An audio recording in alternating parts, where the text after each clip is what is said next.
দীর্ঘ সময় স্ত্রীর সাথে বিছানায় থাকার 3টি কৌশল আমি আজকে আপনাদের শিখাবো বা বলবো। এই ভিডিওটি শুধুমাত্র বৈবাহিক জীবনে যারা আসছেন তাদের জন্যই প্রযোজ্য, আর যারা বিয়ে করেননি তারা শিখে রাখতে পারেন, কারণ এটা একটা সেক্স এডুকেশন, এটা এই সম্পর্কে সবার জানতে হবে। অনেকে হতাশায় ভোগেন, যে কারণেই অনলাইনে অনেক সময় এইসব বিষয় নিয়ে আলোচনা করতে হয়। হিউজ পরিমাণ মানুষ আছে যে প্রিমেচার ইজাকুলেশন, ইরেকটাল ডিসফাংশন, বিভিন্ন রোগে ভুগছেন। আমি চেষ্টা করছি কিছু কিছু বিষয়ে আলোচনা করতে, যাতে সাধারণ মানুষ এত ভোগান্তির শিকার না হন, যাতে আমার এই ভিডিও দেখে একটু হলে উপকৃত হন। আর সব বিষয় হচ্ছে এক্সারসাইজ বা টেকনিকের মাধ্যমে হয় না, কিছু কিছু ক্ষেত্রে কিন্তু ট্রিটমেন্টেরও প্রয়োজন হয়। তো যাই হোক, আমি 3টি পদ্ধতি আলোচনা করব যেটা অ্যাপ্লাই করলে অনেক ক্ষেত্রে সম্ভব দীর্ঘ সময় ধরে বিছানায় স্ত্রীর সাথে থাকার যে টেকনিকটা সেটা আপনাদের বলবো। প্রথমে হচ্ছে mind sense technique. Mind sense টেকনিকটা হচ্ছে যে আপনি স্ত্রীর সাথে যৌন মিলন করবেন, এটা শুধুমাত্র আমি প্রথমেই বলে নিলাম যে এটা শুধুমাত্র যারা বিবাহিত তাদের জন্য প্রযোজ্য, আর কেউ যদি না দেখতে চান অবশ্যই স্কিপ করে চলে যেতে পারেন। তো মাইন্ড চেঞ্জ টেকনিকটা কিরকম? যেরকম হচ্ছে যে আপনি স্ত্রীর সাথে সহবাস করছেন, আপনার দ্রুত বীর্যপাত হচ্ছে, আপনি তখন স্ত্রীর সাথে যখন যৌন মিলন শুরু করবেন, আপনি হচ্ছে মাইন্ড চেঞ্জ করবেন, অন্যদিকে ডাইভার্ট করবেন। হয়তো আপনি অফিসের কোনো কাজ নিয়ে চিন্তা করবেন, বা আপনি হয়তো কোনো বাইরের কোনো বিষয় নিয়ে চিন্তা করবেন। আপনি যে যৌন মিলন করছেন সেটা নিয়ে ভাববেন না, বা বেশি পরিমাণ এক্সাইটিং হবেন না। এই দ্রুত বীর্যপাতের একটি বিশেষ কারণ হচ্ছে বেশি পরিমাণ এক্সাইটিং হওয়া এবং উত্তেজিত বেশি হওয়া। যখনই একজন পুরুষ চরম উত্তেজিত হয়ে যায়, চরম উত্তেজনাপূর্ণ অবস্থায় তৈরি হয়, তো তখনই শুধুমাত্র এই ইজাকুলেশন হয় বা শুক্রাণু ত্যাগ হয়, হ্যাঁ, বীর্যপাত হয়। তো এই আপনাকে উত্তেজিত হওয়া যাবে না, আর এই উত্তেজিত অ্যাভয়েড করার জন্য আপনাকে মাইন্ড চেঞ্জ করতে হবে। আপনি যৌন মিলন করছেন সেদিকে আপনার মনোযোগ দেয়া যাবে না, আপনি বাহিরে কোনো বিষয় নিয়ে চিন্তা করবেন, হয়তো ব্যবসা নিয়ে, হয়তো আপনার কাজ নিয়ে, প্রফেশন নিয়ে, বা যে কোনো বিষয় নিয়ে, আদার্স অন্য কোনো বিষয় নিয়ে চিন্তা করবেন। তাহলে আপনার মাইন্ড চেঞ্জ হবে, আপনি সেন্সেশনটা কম পাবেন। আপনার যে আপনি পুরুষাঙ্গ থেকে যে সেন্সেশনটা পাচ্ছেন সেটা অনুভবটা কম হবে।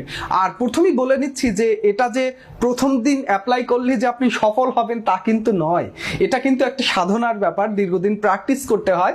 এভাবে আস্তে আস্তে প্র্যাকটিস করতে করতে আপনার রপ্ত হবে, একদিন 2 দিনে কিন্তু প্র্যাকটিস করলে হবে না, এটা বলে নিলাম। তো তারপরে আসি যে স্টপ অ্যান্ড স্টার্ট মেথড। এই স্টপ অ্যান্ড স্টার্ট মেথডটা হচ্ছে আপনার ইজাকুলেশন যখন হবে তখন আপনি যৌন মিলন করা বন্ধ করে দিবেন, আর বন্ধ করে তখন হচ্ছে আপনি আদার্স যে অ্যাক্টিভিটি আছে, যে সহবাসের, স্ত্রী সহবাসের যে আদার্স যে বিষয়গুলো আছে সেইগুলো আপনি অ্যাপ্লাই করতে পারেন, বাট আপনি পুরুষাঙ্গের কার্যক্রমগুলো বন্ধ রাখবেন, আর আপনি হচ্ছে স্টপ স্কুইজ করে রাখবেন। অর্থাৎ আমরা প্রস্রাব করতে গেলে যখন চেপে ধরে রাখি, প্রস্রাবটা ছেড়ে দেই না, আবার যখন মনে হয় যে আমি এখন প্রস্রাবটা ছাড়বো তখন আমরা ছেড়ে দেই, তখনই আমাদের প্রস্রাবটা পড়ে যায়, তাই না? ঠিক সেরকম স্কুইজ করে রাখবেন, চেপে ধরে রাখবেন। এভাবে 30 সেকেন্ড 45 সেকেন্ড যদি চেপে ধরে রাখেন, আবার স্টার্ট করতে পারেন যৌন মিলন। এভাবে যদি কয়েক মাস বা কিছুদিন যদি অ্যাপ্লাই করেন, তাহলে আপনার ভিতরে কিন্তু এই স্টপ করা এবং স্টার্ট করার টেকনিকটা আপনি কিন্তু শিখে ফেলবেন। আপনি কখন ইজাকুলেশন করবেন এটা কিন্তু আপনার নিয়ন্ত্রণে চলে আসবে।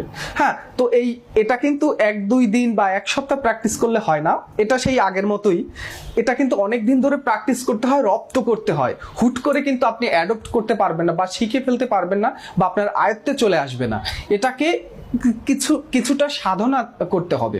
আপনি এই উপরে যে মাইন্ড টেকনিক বা মাইন্ড সেন্স টেকনিক অবলম্বন করলেন এবং স্টপ এবং স্টার্ট টেকনিক অবলম্বন করে যখন ব্যর্থ হয়ে যাবেন, তখন কিন্তু আপনাকে কেগেল এক্সারসাইজ করতে হবে। এই 3য় নম্বর টেকনিকটা আপনাকে অ্যাপ্লাই করতে হবে। এটা কোনো টেকনিক নয়, এটা একটা এক্সারসাইজ। এই কেগেল এক্সারসাইজটা হচ্ছে আপনার পেলভিক ফ্লোর যে মাসেলস রয়েছে, যেটা দিয়ে আপনি প্রস্রাব ছেড়ে দিবেন এবং আটকান বা শুক্রাণু যখন ত্যাগ হয় বা রক্ষা করে, এই যে মাসেলসটা আপনাকে চেপে ধরে রাখতে সহযোগিতা করে এই কেগেল এক্সারসাইজের মাধ্যমে। স্ট্রেংথ এবং এর শক্তি বৃদ্ধি পাবে, এর কার্যক্ষমতা বৃদ্ধি পাবে। ফলে কিন্তু আপনার যে এর আগের যে টেকনিকগুলো বললাম, স্টপ এবং start method, mind change method, এইগুলো কিন্তু আপনি সঠিকভাবে করতে পারবেন। ফলে কিন্তু আপনি দেখা যায় আপনি বিবাহিত, দীর্ঘদিন ধরে আপনার প্রিমেচার ইজাকুলেশন হচ্ছে, খুব দ্রুত বীর্যপাত হচ্ছে। ফলে কিন্তু এই 3টা টেকনিক আপনি অবলম্বন করতে পারেন এবং সাথে কিন্তু এই 3টা টেকনিক অবলম্বন করলেও আপনি অনেক সময় ব্যর্থ হতে পারেন। অনেক সময় আমাদের নিউরোলজিক্যাল স্নায়বিক দুর্বলতা থাকে, তারপর বিভিন্ন ধরনের শারীরিক কন্ডিশন থাকলে এই 3টি টেকনিক অবলম্বন করলে অনেক সময় ব্যর্থ হতে পারেন।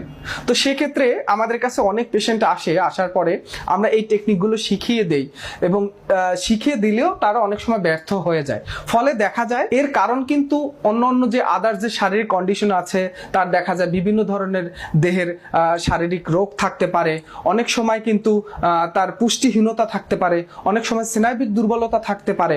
একজন পেশেন্ট আসলে আমরা সার্বিক বিবেচনা করে তার কি সমস্যা হচ্ছে, কি শারীরিক কন্ডিশন আছে বা কোন লাইফস্টাইল তার পরিবর্তন করতে হবে, এই সার্বিক বিবেচনা করে কিন্তু একজন রোগীকে কিন্তু ট্রিটমেন্ট করা হয়। শুধুমাত্র এই টেকনিকগুলো আপনি ভিডিওতে দেখলেন আর অ্যাপ্লাই করলেন আর আপনি যে সফল হবেন তাও কিন্তু নয়।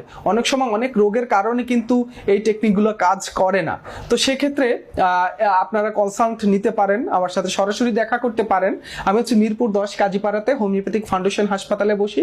আমি হোমিওপ্যাথিক মেডিসিন, তারপর নিউট্রিশন রিলেটেড যে ট্রিটমেন্টগুলো রয়েছে সেগুলো করে থাকি এবং লাইফস্টাইল মডিফিকেশন, বিশেষ করে একজন ব্যক্তির লাইফস্টাইল যদি মডিফিকেশন না করা যায়, তার পরিবর্তন না করা যায়, তাহলে কিন্তু আপনি শত ওষুধ বা শত টেকনিকও যদি অবলম্বন করেন তাহলে কিন্তু অনেক সময় আপনি ব্যর্থ হবেন।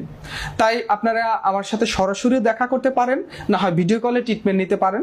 সরাসরি যদি দেখা করেন মিরপুর 10 কাজীপাড়া হোমিওপ্যাথিক ফাউন্ডেশনে সরাসরি আসতে পারেন। আর যদি মনে করেন যে ভিডিও কলে ট্রিটমেন্ট নেবেন, অনেক দূরে থাকেন, সেক্ষেত্রে ভিডিওতে যে নাম্বার দেওয়া আছে সেখানে ফোন করে আমার সহকারী ফোন রিসিভ করবে, আপনি সরাসরি অথবা ভিডিও কলে সিরিয়াল দিতে পারবেন।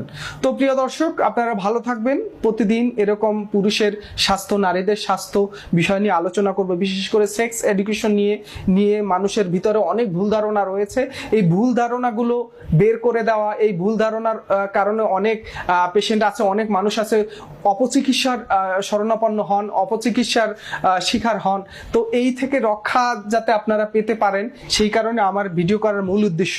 তো প্রিয় দর্শক, আপনারা ভালো থাকবেন। ধন্যবাদ।